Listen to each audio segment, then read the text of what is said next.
Hey everybody, what's up and welcome back. Today I'm doing something a little bit different. So I posted a little bit ago on my Instagram about post-vacation syndrome or post-travel depression. They're interchangeable and a bunch of you were kind of like, what is that? I want to know about it. So today I wanted to share all about that with you, as well as what I'm doing to get myself back into my routine after my vacation. So if you guys want to learn about your post-vacation syndrome, then just keep watching. Okay, so I'm in my office. I'm in my Disney Spirit jersey. I've got my Drink Up Witches mug with some iced coffee in it. I'm ready to rock. So, wanted to talk to you guys about post-vacation syndrome or post-travel depression. Like I said, they're interchangeable terms.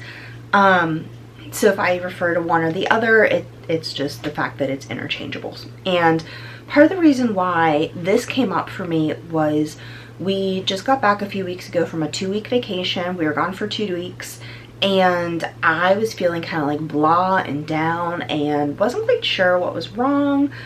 Felt on edge, just felt really like I was in a funk, and I was doing some research for some anxiety and depression therapy clients, and this popped up and I was like, holy crap, this is what I'm experiencing. So I had to write everything down on note cards because there was just so much info I wanted to share to you guys. I didn't want to risk forgetting it. So the first thing that I want to talk about is, what is this exactly? What are the symptoms? What causes it? All that fun stuff. So first off, the symptoms of post-travel syndrome include increased stress, increased anxiety, increased sadness, feeling more fatigued and tired than usual, feeling irritable, a lack of focus, a lack of motivation, and difficulty sleeping.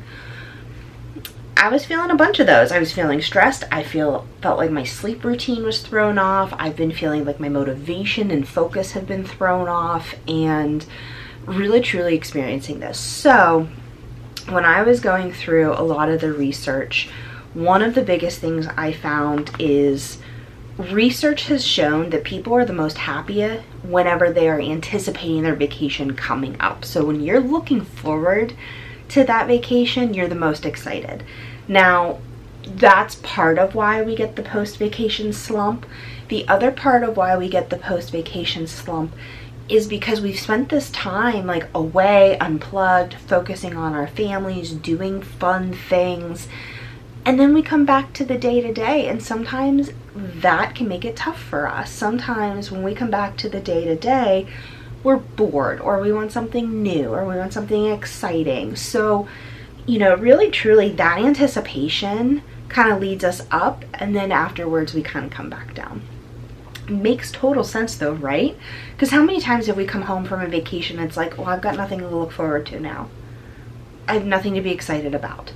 That is post-vacation depression, post-vacation syndrome, post-travel depression, all of those.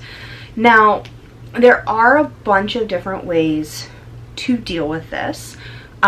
This is actually going to kick off my mini series of exactly what I'm doing to get myself back into my day-to-day routine, what I'm doing to help deal with my post-vacation depression or funk or whatever.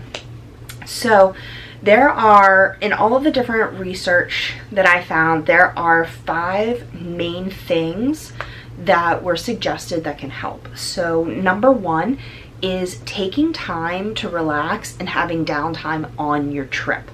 So think about this. I'm going to use Disney for an example because Disney is such a going vacation. You're there for a week, you're going, and then you come home and you're back to your normal routine. I mean, does that sound familiar to you guys? Because how many times are we up at 6 or 7 o'clock in the morning going from rope drop to fireworks and then falling asleep in our bed for 5-6 hours only to get up and do it all over again? We are eating amazing food. We are eating around the world at Epcot, seeing the animals at Animal Kingdom, interacting with Kylo Ren and the Stormtroopers at Hollywood Studios. And it's all this excitement, and we're going, and and then we get home and we're exhausted. that's part of it, lack of energy. So one thing that was suggested is to actually build in downtime in your trip so that you aren't running on empty by the time you get home and have to try to get back into your day-to-day routine.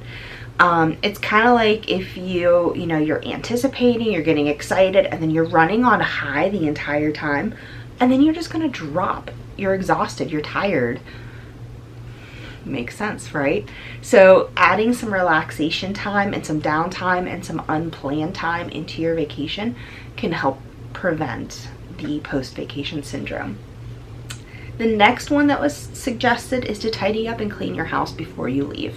This is something that Greg and I do every single time we go somewhere. We like do a deep clean of our house, because there's nothing better than coming home to a clean house and you don't have to tidy it, you don't have to clean it, you can just unpack and you can go. You don't have to worry. So that takes off some of that stress then as well. Number 3 is taking time and having a transition day. So we always take the day after we get back off.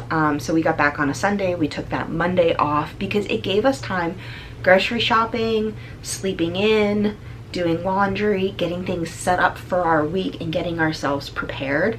That one is vital. So doing that though, it sets you up to be successful. It gives you kind of, if you're just feeling really down, you're feeling like you're in a slump, you're in a funk, it gives you a day to kind of recover and to balance yourself back out. The next one is to take a mini detox. Now, what I mean by that is when we are on vacation, you're not always worried about what you're eating. When we were on our cruise, I was having dessert every night. I was having a glass of wine or a cocktail. I was not paying attention to my diet whatsoever, and I also wasn't really caring. So taking time to really focus on water, hydrate, taking care of yourself, getting your routine back on check can do the trick for you. And lastly, number 5, this is my personal favorite, is to start planning your next trip. So like I said earlier, that research of the anticipation is when we're the most excited on our trip. Kick that off. When we were on our cruise, we actually booked a cruise for next year, so I'm planning and looking forward to it. Start planning that next trip because it gives you something to look forward to.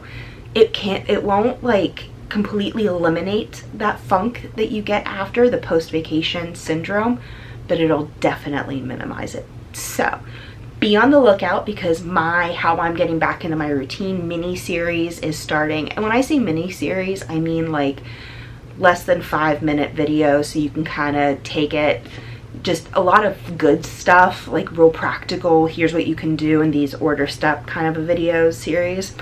That'll be coming out soon. You guys know the drill. Don't forget to like this video, subscribe for more because Boo Bash is coming. I'm so excited for that in October. And I'll see you guys in the next video. Bye everybody.